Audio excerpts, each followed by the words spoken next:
የተከበሩ ሊቀ ካህናት አባታችን መራዊ ተበጀ ዶክተር፣ የተከበሩ ወላጆችነት አባ አብርሃም፣ የተከበራችሁ እና ሁላችሁን በጣም ደስ ይለኝ ነበር፣ ግን ጊዜው ያለበት ነገር ላይ ያለ ነው። ደግሞ ሰዓቱ ሄደ ይመስለኛል።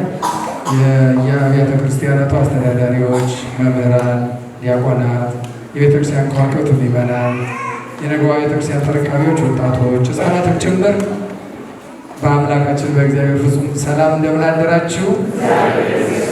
እንኳንም ስትጠብቁት ስትጓጉለት ለነበረው ለዚህ ታላቅ እና ልዩ ቀን የእመቤታችን ታቦተ ሕግ ለገባበት ለዚህ ትልቅ በዓል በጤና በሕይወት አደረሳችሁ።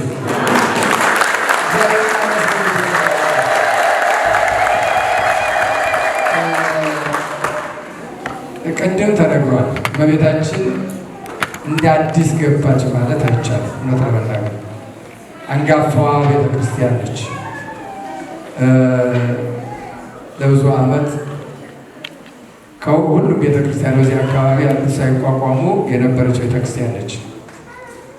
ጊዜው እንደምታውቁት ፈታኝ ጊዜ ነው። የአመፅ ጊዜ፣ ክፉ ጊዜ ነው። በዚህ ጊዜ ደግሞ እኛን አለመታደል ሆኖ ልክ ነቢያቱ እንዳሉት ትውልድ እሉት ወግፍትት ጎርበጣጣ ትውልድ አለ ኢሳይያስ። ትውልድ እሉት ወመራ አለ ዳዊት ደግሞ መራራ ትውልድ እሉት እንተያታት ልባ ልቡን ያደነደነ ትውልድ አለ። ሙሴም ኤልያስም ዳዊትም ተናገሩ ስለዚህ ዘመን ትውልድ እና እንዲህ አይነት ትውልድ በዚህ አይነት ዘመን የኛ ዘመን የደረስንበት ክፉ ዘመን ስለሆነ የፖለቲካው በሽታ ወደ ቤተክርስቲያን እየገባ መስቀልቅል ስላደረገ ነው እንጂ እንዲህ አልነበረ መሆን የነበረበት።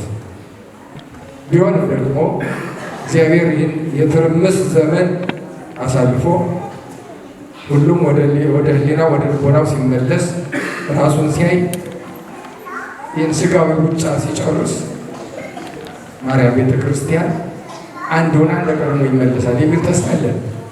እግዚአብሔር ይህን ያሳየን። አዎ የእኛ ቤተ ክርስቲያናችን ስንዷ ተዋሕዶ ቤተ ክርስቲያን ሕጓ ስርዓቷ አንድ ነው። አሁን ትልቁ ችግር ከዚያ እየወጣ ነው። ከስርዓት ሲያፈነግጥ ከቀኖናዋ ሲወጣ እንዲህ አይነት ችግር ይፈጠራል። እና ለብዙ ጊዜ ብዙ ችግር እንዳሳለፋችሁ እናውቃለን። በእውነት ሀገረ ስብከቱ በዚህ ጉዳይ ላይ ብዙ ጊዜ ከኮሚቴዎች ጋር ተወያይቷል። በሀገረ ስብከቱ ጉባኤ፣ በአስተዳደር ስብሰባ፣ በጠቅላላ ጉባኤ አባታችን ክቡር ዶክተር መራዊ በፍርድ ቤት ድረስ እየሄዱ ብዙ ሮጠዋል። ሌሎች እነ መላከ ሰላም ቄስ መሰረት እና መላከ ፀሐይ ሌሎቻችሁ ሁሉ ከጎናችሁ ሆኖ አይዟችሁ እያሉ እናንተ ጋር ቆይተዋል። አዎ ግን እግዚአብሔር ታላቅ ነው። አንድ እንዲሆን በዚህ አይነት መልኩ እንዳይሆን ብዙ ተሞክሯል። አሁን ጊዜው ስላነሳቸው ነው ቅድም ኮሚቴው በአጭሩ ያስቀመጠው እንጂ ብዙ ነው የደከሙት። ብዙ ተስፋ የሚያስቆርጥ ነገር ነበር። ግን ኮሚቴውን በዚሁ አጋጣሚ ማመስገን እፈልጋለሁ። ታግሎ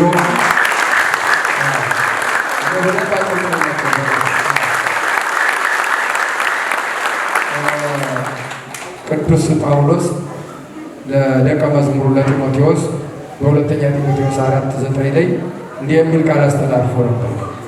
በጊዜው ወደ ዘንበለ ጊዜው ጽና ወታገስ ማር ወገስጽ።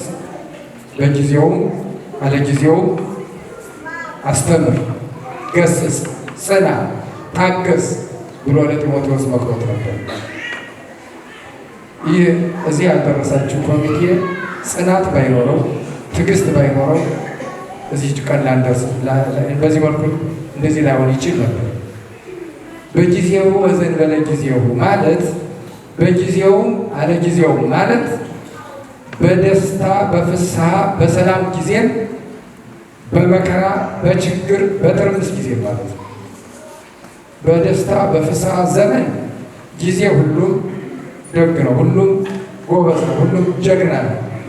በመከራ በትርምስ በፈተና ጊዜ ግን ጸንቶ ዓላማን ጠብቆ ግብን አነጣጥሮ መጓዝና ዕዳር ማድረስ ለጢሞቴዎስ ቅዱስ ጳውሎስ ያለው ይህንን ነው። ይህ ቃል ነው ዛሬ የተፈጸመው። እግዚአብሔር የተመሰገነ ይሁን።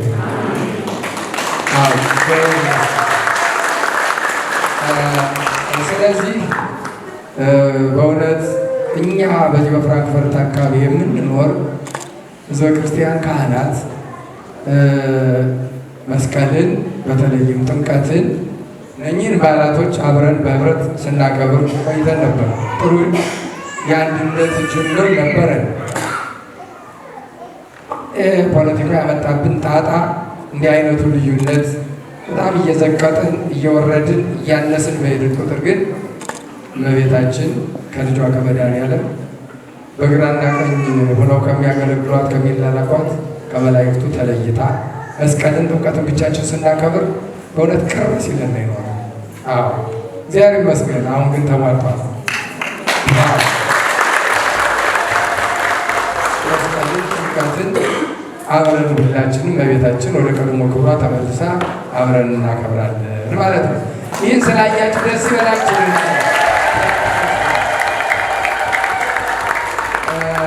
በዚሁ አጋጣሚ አንድ ቃል ማስተላለፍ የምፈልገው በእውነት እዚህ ነፃ የሆነ ሀገር ላይ ነው ያለ ነው። ለዚህም ነው በነፃነት ያከበርነው ዛሬ እመቤታችን ጽላቷን ይዘን ሀገራችን ጽላቷን አይደለም ስዕሏን እንዳትዙ ተብሎ ተከልክሏል። ባለ ሰምታችሁ ስዕሏን ይዛችሁ እንዳትወጡ ተብሎ ተመልከቱ። እግዚአብሔር በሰው ሀገር ምን ያህል እንዳከበረ በሀገራችን ለምን ስዕል ይዘን እንዳንሄድ፣ ጥቅስ የመጽሐፍ ቅዱስ ጥቅስ ይዘን እንዳንሄድ፣ ባንዲራ መለያችን ይዘን እንዳንሄድ፣ አለባበሳችን የምንይዘውን ሁሉ በፈቃድ ማለት ነው በፈቃድ ተፈቅዶልን ምናልባት ቆይተን ለምንበለው ይህን እንዳትበሉ ይህን ብሉ ልንባል ይችላል። የሚያሳዝነው እንዲህ አይነቱ ደግሞ በሌሎቹ የለም። እስላሙ፣ ፕሮቴስታንቱ፣ ሌላው የአደባባይ በዓል ሲያከብር እናያለን። ይህን ያዙ ይህን አትያዙ ሲባል ያልሰማው ይቺ ተዋሕዶ ጥንታዊቷ ታሪካዊቷ ብሔራዊቷ አንጋፋዋ ቤተ ክርስቲያን ግን ፈተናዋ በዝቷልና ጸልዩ ማለት ነው። ጸልዩ ከቤታችንም ከውጭም ከውስጥም በርቀትም በግዝፈትም በስውርም በግልጥም የሚጋፋት የሚፈታተናት ትልቅ ኃይል አለ። እግዚአብሔር ከጎኗ ስላለ አልወድቅ ብላለች። እኛም ምዕመናኑ ይልቁን ደግሞ የቤተ ክርስቲያን መሪዎች፣ ኃላፊዎች፣ አባቶችም በእውነት መከላከል አልቻለም። ክፉኛ የወደቅንበት ድንዛዜ ውስጥ ያለንበት ክፉ ዘመን እናጸልዩ ለማለት ነው። በመጨረሻ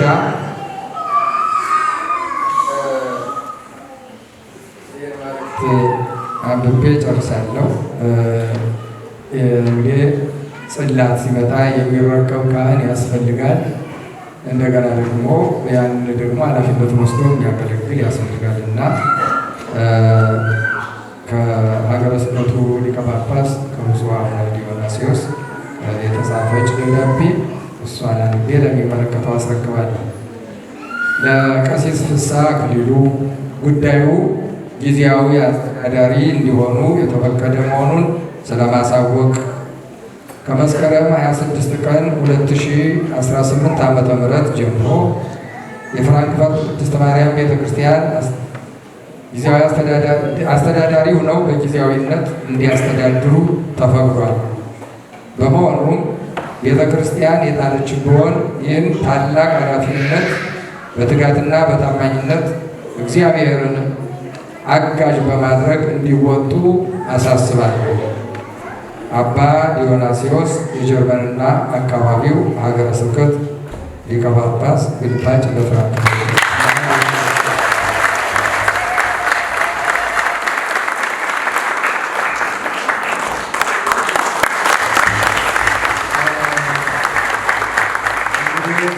ጉዳቱን ይስጣቸው። ግን ለዚህ ለአንድ ቤተ ክርስቲያን አንድ ካህን በቂ አይደለም። ይህን ታውቃላችሁ። አንድ ካህን በቂ አይደለም። በችግራችሁ ጊዜ ሲረዷችሁ የነበሩ ካህናት እንዳሉ እናውቃለን። እሱንም ታሳቢ አድርጋችሁ ለወደፊቱ የተሟላ አገልግሎት እንድትሰጡ ጥሩ ይመስለኛል። የግል ምክሬ ነው። እግዚአብሔር ይስጥልኝ።